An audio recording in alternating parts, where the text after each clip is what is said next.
Olá pessoal, tudo bem? Aqui é o professor Cosme Spalado e vamos para o nosso primeiro capítulo do projeto Pelos Caminhos da Independência. E nesse capítulo de hoje eu vou abordar o tema da conquista, da chegada, da invasão. O que foi que aconteceu em 1500 com a esquadra de Pedro Alves Cabral, que sai de Portugal no dia 9 de março do mesmo ano, 1500, chegando aqui no dia 21, quando ele vai avistar o Monte Pascoal. Ele vai batizar de Monte Pascoal em virtude de estar na semana da Páscoa. E o que foi essa chegada? Para muitos foi casual, para outros não. Pessoalmente eu acho que não foi casual. O português, com certeza, os navegadores, o Cristóvão Colombo já tinha passado, indo aqui para a América Central, o Vasco da Gama já tinha ido para as Índias, tá? O Bartolomeu Dias também já tinha circunnavegado todo o planeta. Então, com certeza, os portugueses já sabiam que por essas paragens aqui havia alguma coisa, havia algo para se descobrir, se conquistar, se tomar posse. E eles chegam exatamente aqui naquilo que futuramente viria a ser o Brasil, tá? E quem é que habitava essa região aqui naquele momento? Eram brasileiros? Com certeza não eram brasileiros, tá? Naquele momento, toda essa região havia em torno de 6 milhões de nativos, né? Eles eram originários, eles já estavam aqui há mais de 1 milhão de anos, segundo pesquisas, vieram da Ásia ou África, atravessaram o Estreito de Bering e vieram ocupando toda essa região aqui, tá? Isso agora você já chega no ano de 1500, aqui já na era depois do Cristo, você tem a chegada dos portugueses e os europeus que vão começar a chegar para esse, o que eles viriam a chamar de Novo Mundo, tá? E nós vamos ter aí os primeiros contatos, os primeiros encontros entre europeus e os nativos que aqui habitavam, que vejam bem, não eram brasileiros. Eu gosto muito de frisar isso, a importância disso, tá? E qual era a cultura? Havia cultura do lado de cá? Havia, claro que havia, tá? O europeu já tinha uma cultura bem desenvolvida, algumas tecnologias mais desenvolvidas com certeza, né?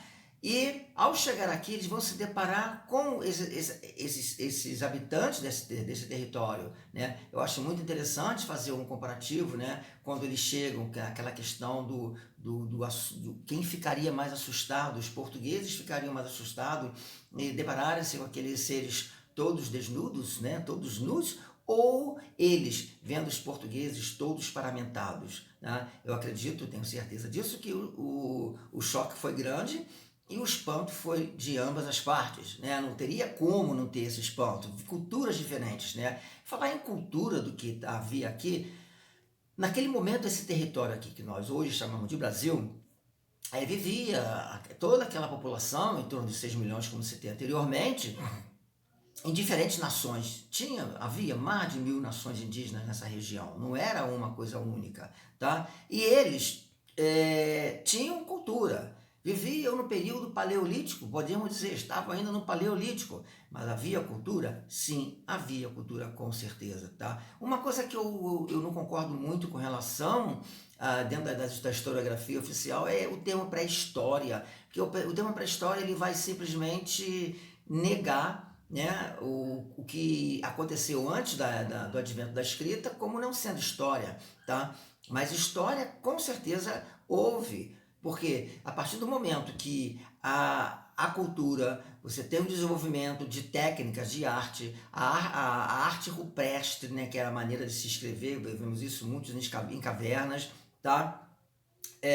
Então tudo isso é a cultura. Aonde tem o ser humano, há cultura. Então vamos ver aqui o que é um tremendo de um choque cultural. E é muito interessante que quando Pedro Vaz de Caminha escreve suas cartas, ele vai dar aquela ênfase na relação no que se refere à terra, né? Aquela célebre frase que se plantando tudo se dá. E também o que irá chamar a atenção dele em sua missiva é que Os índios eram cúteis morenos, cabelos lambidos, né? E todos estavam nus. E ele viu nisso uma grande oportunidade, uma grande chance de fazer a catequese. Ou seja, pessoas que precisavam ser salvas através do evangelho.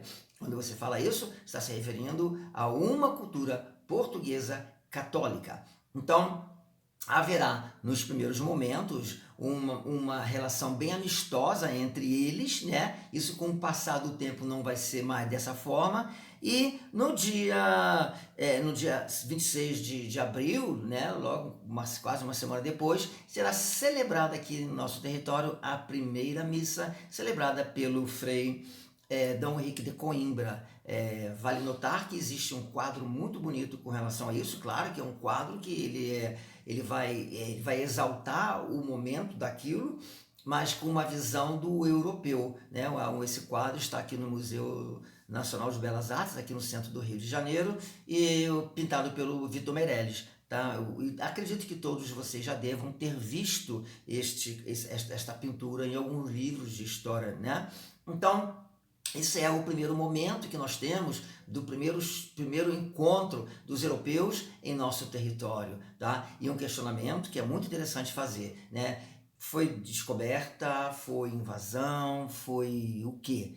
Tá? Eu gosto de falar que foi um processo histórico, foi o encontro de civilizações com culturas completamente opostas, umas mais desenvolvidas do que a outra, e uma sobrepujou a outra, como aconteceu ao longo de toda a história, tá? Como também poderíamos brincar e dizer, e se aqui é que fosse desenvolvido e ele chegasse na Europa, encontrasse uma Europa nas mesmas condições de quando eles chegam aqui, iria acontecer a mesma coisa, porque a história é um processo do ser humano se movimentando dentro da linha do tempo e do espaço, e isso faz parte desse processo, tá? Então aí nós temos o primeiro momento do nosso projeto, que é fazer uma reflexão. Então o tema de reflexão de hoje é esse encontro. O que foi esse encontro, tá?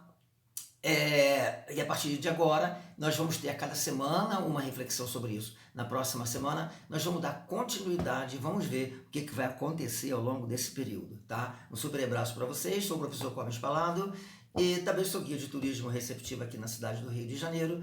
Façam sua inscrição no canal, aperte o sininho, curtam, inscrevam-se e estamos juntos aí, tá? Qualquer coisa é só mandar uma observação lá que eu respondo, tá bom? Um beijinho, coraçãozinho para vocês. Tchau, pessoal. Tudo de bom. Obrigado.